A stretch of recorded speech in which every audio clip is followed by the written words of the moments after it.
All right, so I'm going to do a presentation over the places we visited in Ecuador. And these places are either places we went with our group, our SST group, or they're places that I went with either my host families or just myself and my host brother. So yeah, these are also reasons why I think people should go on SST and why it's so important.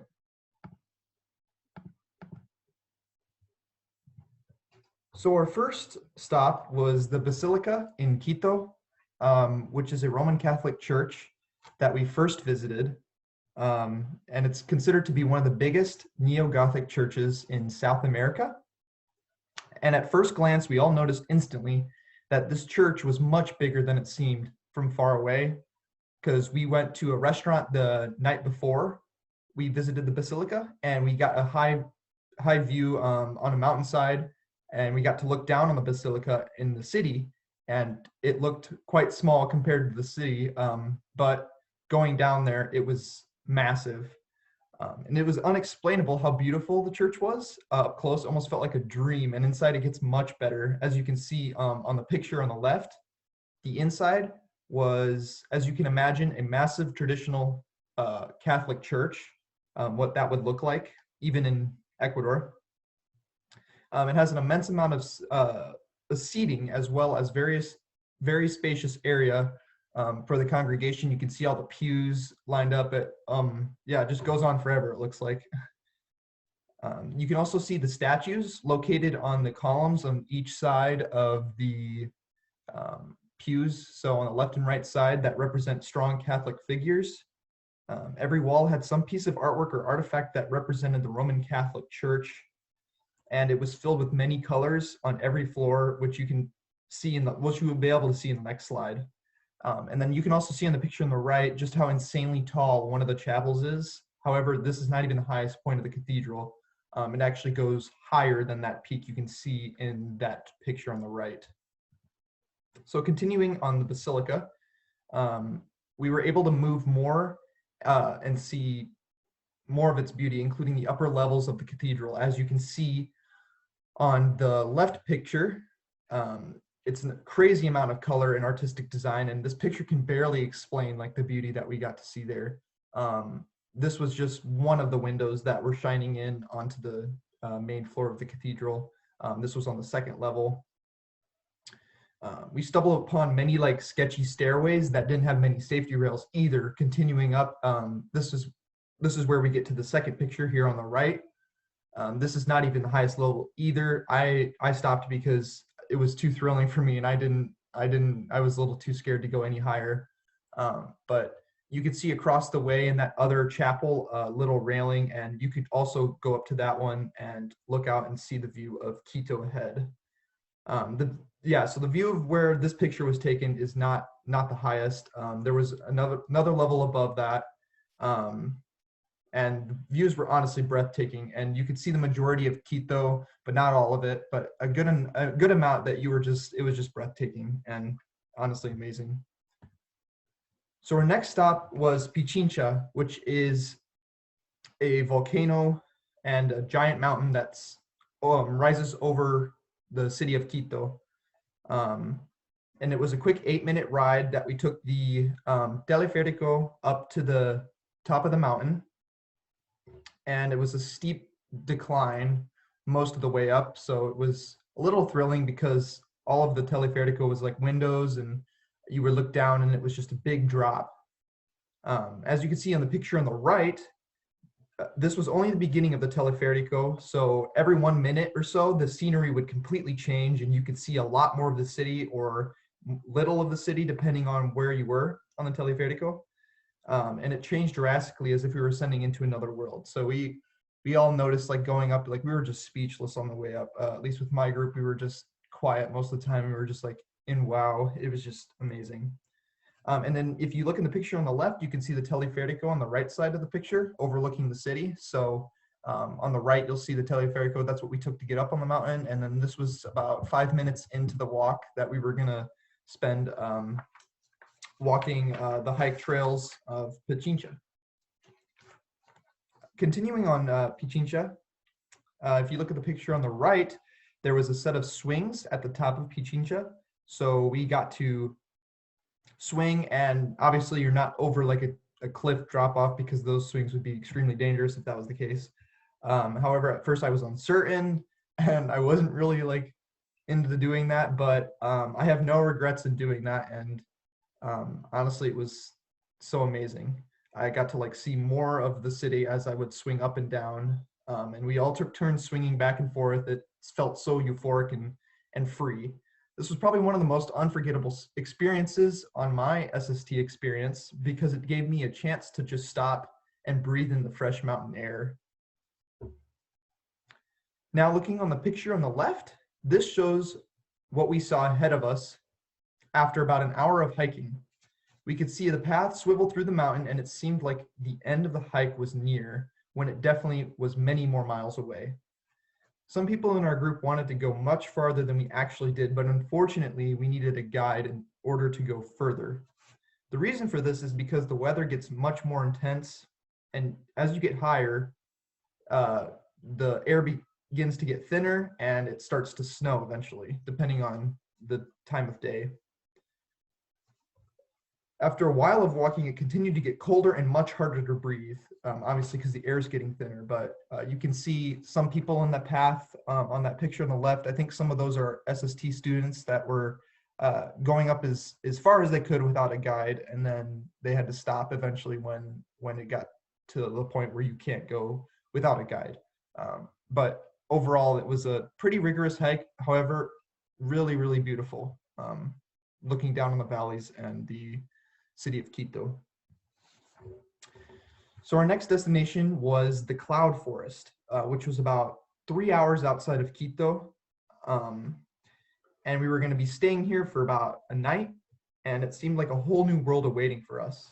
We stayed at a small camp located within the forest, which was coated with clouds every morning and afternoon. An example, as you can see in the left picture, the clouds, an immense amount of green plants and trees. So the left picture is showing the clouds that we kind of like drove into to get into the forest. And then the right is what we saw in the forest where we were staying.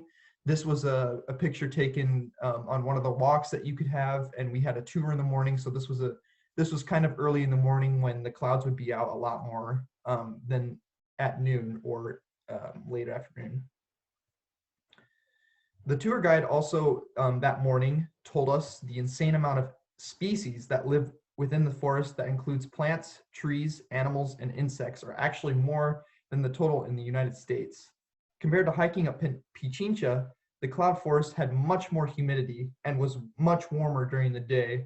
So this was a huge shift because Pichincha was very cold hiking up. The air was thin, the air was super dry, and definitely like smelling was more like a mountain smell. The air was noticeably humid and made it hard not to sweat throughout the day. So it was extremely humid. Fortunately, the air in the mornings was cooler because the sun was blocked by all the clouds covering the forest. During breakfast and dinner, we got to enjoy seeing the thousands of hummingbird species that drank from feeders. I just remember the many different colors of hummingbirds that would buzz around the area we ate continuously throughout the morning and evening, depending on if we were eating breakfast, lunch, or dinner. And then on the picture on the left, it does show the clouds covering the forest. However, this is also taken at a coffee bean plantation that we stopped at. For coffee lovers in our group, this stop was well worth it. We got to see how they plant the coffee beans and then carefully clean and maintain them throughout the many shifts in weather. We also got the opportunity to taste test the rich coffee that was homemade at the plantation. They blended up a fresh batch of coffee beans straight from the plant, and it was probably the darkest, strongest sip of coffee I've ever had. Fortunately, they gave us a small shot glass, so if you did not like it, you didn't waste too much coffee. I personally really enjoyed the richness of the flavor, and it made it more special to me because I know how much work and effort it took to make this small cup of coffee. I was planning on buying a bag of this fresh coffee grounds, but once COVID became a lot more serious, I was unable to take any home. So our next stop was Cotacachi. On this hike, we got to overlook the lagoon covering the crater of Cotacachi volcano. So again, in the pictures, you can see like the beauty, but there's nothing that will be able to show you like how amazing and breathtaking it actually was in person. You can't even put it into words on how memorable and beautiful it was actually being there. We got to walk around some of the lagoon, and compared to the Pichincha hike, this was much tamer to the Pichincha hike. The picture on the right is showing the view we had for the majority of the walk, just at different angles. So if you look at the right, that picture is what it looked like looking outside of the lagoon. So this is what we were looking at, not if we weren't looking at the lagoon, like what was behind us. And so that was very beautiful as well. And then the picture on the left is the lagoon, and the crater that's full of water. Thus starts our 9-day trip around Ecuador, our first stop being Mompiche. This first location was about the same temperature as a place like Florida would be, just about twice as hot and humid. Our first night in this town, we stayed in a windowless motel with mosquito nets. As you can imagine, living along the beach where it was very humid and lots of vegetation, there are many insects that refuge there. Overall, it did not bother me very much, and the place we stayed was actually very beautiful. However, once it became nighttime, the weather did not cool down whatsoever, and we all slept with pretty much no blanket otherwise. You would sweat instantly. As you can see in both pictures, we got to walk on a massive sandbar that led into the ocean ahead. This was about a 10-minute walk from where we were staying, if that, maybe like 5 minutes.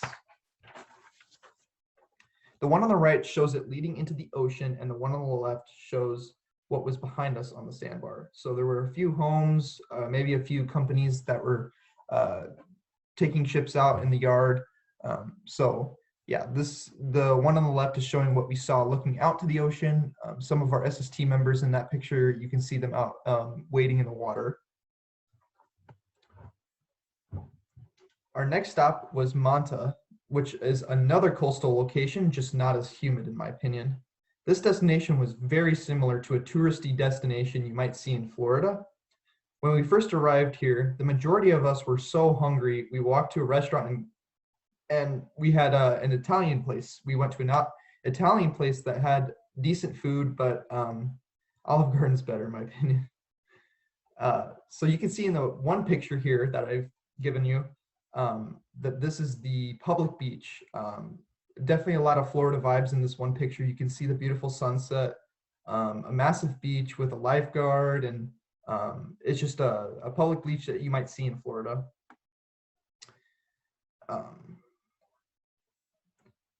We did not get to stay in Manta very long, but for the time we did, it was a memorable and fun experience, as well as getting to know our own SST group members better. So our next stop was Machalilla. This was by far the best living conditions we had during the duration of SST. It was similar to a resort that you would see in Cancun, Mexico, and it had beautiful beach access located in the back of the resort. We were all mostly worn out already at this point, so it was nice to relax in a hammock overlooking the turquoise water. The picture on the left is the view me and 2 others had from our room in the resort, and we were lucky enough to have a beautiful day to spend here. The picture on the right happened right after we ate dinner that evening, where a group of our SSTers that actually play soccer got invited to play with some locals on a hard cement concrete ground, and they played for about an hour and tore up their feet, and they were in pain for about the rest of the trip. But it was well worth their time because they had so much fun, and it was just a really good time getting to know their culture and community a lot better. It was just a really beautiful scene. I decided to add this picture in because not only was our trip filled with beautiful scenery like the left picture, but also culture and people. So the next day followed, going to the national park, which was about a 10 to 15 minute drive. This picture shows what we saw walking along the beach once we arrived to this national park. And though it seems like a short distance to the end of the beach, it was almost an entire mile. I remember smelling the salty air because it was a windy, humid day, which is not surprising for the coast. Even though this picture shows the clouds in the sky, I'm pretty sure every one of us got some either sunburnt or an intense amount of sun that day. The roaring of the sea was so soothing and can put anyone at peace. Walking and chatting with friends from one side of the beach to the other is an unforgettable experience for me, and I think other SSTers as well. Visiting this national park is an essential part of an Ecuador trip. Even though it looks like an ordinary beach, it was something so much more. So once we walked down to the beach, or to the end of the beach on this, in the picture, you can see kind of the end of the beach. When we walked down there, there was thousands and thousands of crabs. I can remember us just like chasing them. And then there was a giant amount of rocks and boulders that were stuck in the water that also had a bunch of crabs and animals living in them. So we got to like climb on those rocks and like looking inside and see what was living there. And we got some really cool pictures down there too. But overall, this was just a beautiful place to visit for us. And every one of us, I think, enjoyed it too. So our next stop was Guayaquil. This one was probably the hottest stop we had, as it was extremely humid and very, very warm. The picture on the left is the view me and my roommates had from the hotel window that we stayed that evening. Similar to Manta, I really felt at home in the city too. However, there were some amazing scenery that is not offered in the US. For example, they had parks with iguanas that could just roam free around the park if they pleased. The day of our tour, we had the opportunity to visit an inner city college campus that was packed full of students and locals going to and from the library. We also got to walk along the extremely fast flowing river that flowed parallel to the city of Guayaquil, it seemed. During our tour, we also got to see a city secret, as you can see in the picture on the right. Our tour guide took us to a Galapagos turtle shelter that almost seemed to be hidden right in the middle of the city. The turtle in the picture ended up getting really close to our group, but it felt like forever until it got to us because of how slow and heavy Galapagos turtles are. It was my first time seeing a Galapagos turtle in real life, and it was unforgettable. Our next stop was Cuenca, which is where some of our SST group members were going to stay for service. This stop was particularly fun because we could sort of roam around the city near our hotel wherever we pleased. I remember Cuenca having many stands and shops out along the roadways that we all were interested in looking at. The picture taken above is a location our group bus took us to a higher point in the city so we could overlook the city of Cuenca. Overall, we enjoyed spending time in Cuenca exploring, trying new foods, and enjoying the scenery. So one of the nights we got to go and choose which restaurant we went to, because pretty much every block that was near our hotel was in squares, so we could find our way around quite easily. And so that gave us a good way of exploring the city, getting to know it better, and visiting shops, and exploring new foods that maybe we haven't tried before.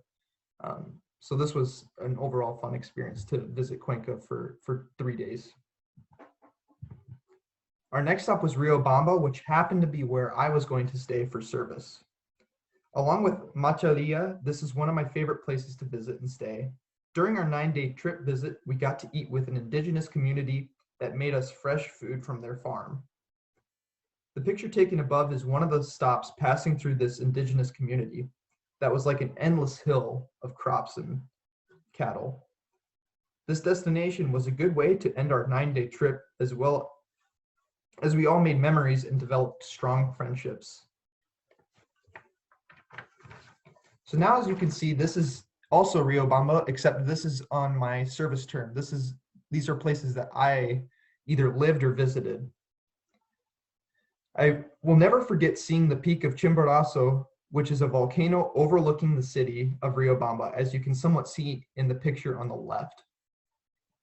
Unfortunately, my host brother and I were planning on going to go up some of Chimborazo and tour it, but once COVID happened, our plans got cut short and we didn't have the chance to. And then this picture on the left was also taken at my foundation where I worked. It was a beautiful foundation where people of lower income had their children come for daycare, and I helped take care of them 5 days a week. The picture on the right was taken from my roof on my house, and pretty much every evening looked like that. There was maybe 2 evenings out of the entire time that maybe were raining, but almost every day was beautiful, ranging from 60 to 70 degrees, sunny every single day. And Riobamba was probably the best service location I could have asked for. It is a smaller city with friendly people, and I had a loving host family that treated me like their own. So overall, this presentation was targeted towards people who have not been on SST or are still deciding if they should go or not. SST is an experience not everyone can have throughout their lifetime, and is something we, as college students, should take advantage of. Seeing the beauty in nature allows one to meditate and reflect on life, especially in Ecuador. I could still remember each destination with their uniqueness in culture and environment. SST also changed my perspective on life and the United States as a whole. This helped me become a stronger, more independent person, which I will forever be grateful for. I hope this presentation will convince people that there are so many more beautiful places in the world that you cannot miss.